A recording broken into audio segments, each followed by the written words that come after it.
Hi everyone, I'm Zbigniew and I'll be hosting this episode of Security Weekly.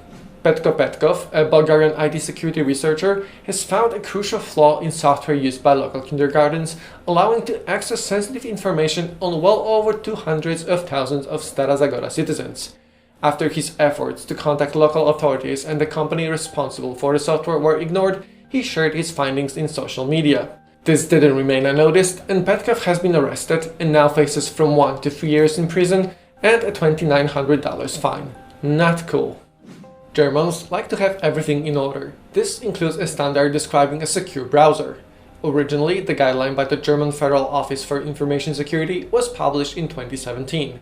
The document advises government agencies as well as private sector companies on what browsers are considered safe to use. It comprises over 30 requirements, including one that the user must be able to block or delete browsing history. According to the Black Hat report, consumers in the crosshairs, 60% of IT security specialists believe that it's very likely that the voting machines will be hacked, which will impact the next US election.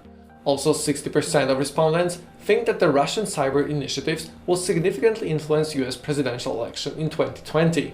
Even more unsettling is that 90% of security professionals believe that any consumer's data will most likely leak out sooner or later and will be offered for sale on the dark web, if it isn't there already.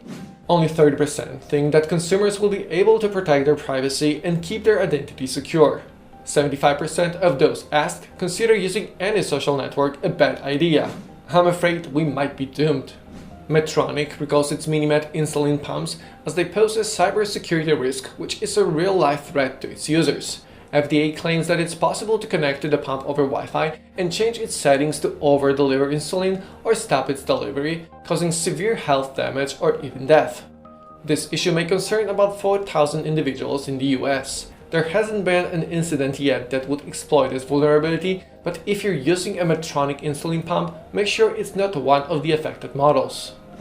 819 cybersecurity incidents have been reported by financial services companies in the UK in 2018. This is a rather large increase from 69 incidents reported the year before. 486 of those concerned retail banks, 115 were attributed to wholesale financial markets, and 53 involved retail investment firms. When it comes to 93 reported cyber attacks, half of them have been identified as phishing attacks, and 20% were determined to be ransomware. This is it for this week. Thanks for watching and stay safe.